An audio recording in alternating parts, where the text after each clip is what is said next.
Breaking news. Why did Qatar hand the ball to Trump without going through FIFA?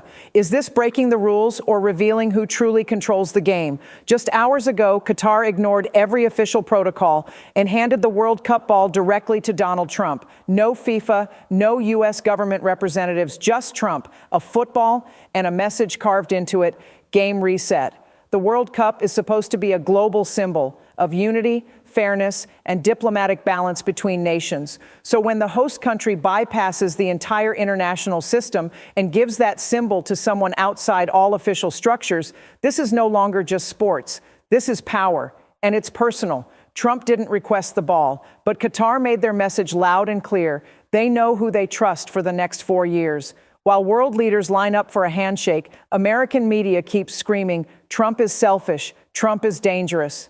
But take a look around. The world isn't mocking him. They're aligning with him. They're betting on him. What do you think? Is this global respect or the quiet collapse of the old system? I just got 3 things to say. God bless our troops. God bless America. And gentlemen, start your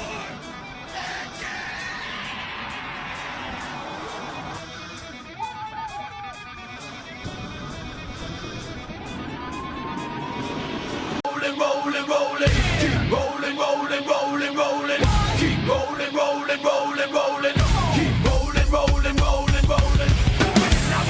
Hands up, now hands down. Back up, what you gonna do now? Breathe in, now breathe out. Hands up, now hands down. This was a convocation of the power brokers of the planet, and they all drew that to that.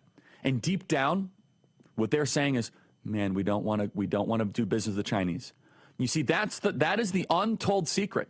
The untold secret that none of the financial elite here, and I'm reading all these ridiculous newspapers, is that deep down, every one of these business leaders prefers to do business in a free society versus the Chinese Communist Party. And they've been wanting an excuse to invest in this country.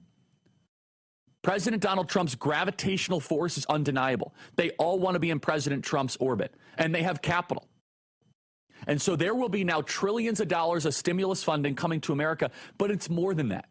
Understand the goodwill that President Trump is building. Do you understand the enormity of how seriously they take as a compliment for President Trump early in his term to visit Qatar, UAE, and Saudi Arabia? That makes them as leaders look very, very good. That makes them as the emir look honored. It keeps him popular with his people. It keeps him popular with his sheiks. That is the first U.S. president ever to visit Qatar. And honestly, good for him for doing it. I know everyone has complaints. That's not what this is about, okay? You got to think more macro here. This helps him domestically. Qatar is sitting on one of the largest LNG reserves on the planet. And now, by the way, if we want to ice out Iran, we could pick up the phone, and the Qataris are very much now in our debt. Would we rather be in the debt to Qataris, or would we rather the Qataris be in debt to us? Let's play cut 340, please.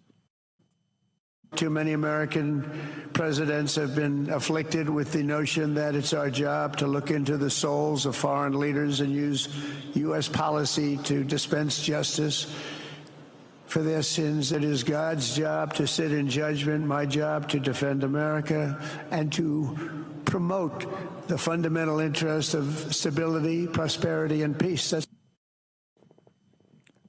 the Trump doctrine. And by the way, I did write the book, The MAGA Doctrine. People, they don't forget it, but it was 5 years ago. It's still very applicable. This is the MAGA doctrine at play.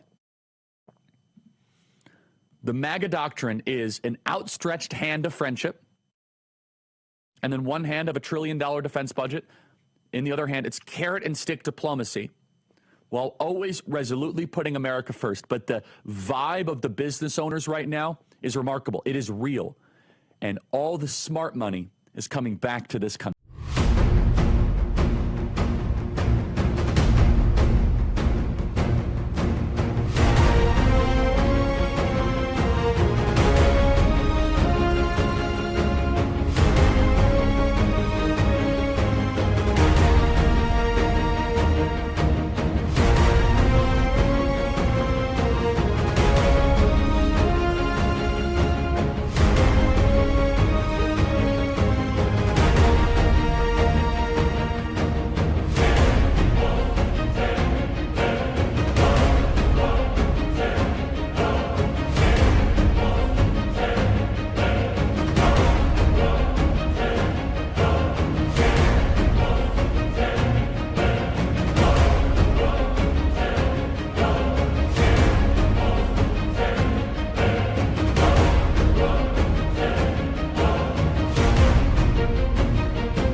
been a tremendous time, and now it's time to go back home. My daughter had a baby. I'm going to go back home and see that little baby.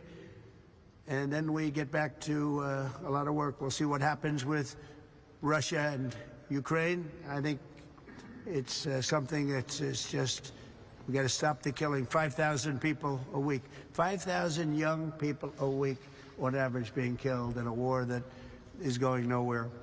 It's a shame. Should have never happened.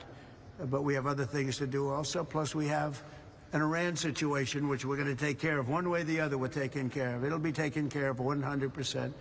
It'll be done nicely or not nicely. And the not nicely is not a good thing for them. And I think we're talking to them, and I think they've come a long way.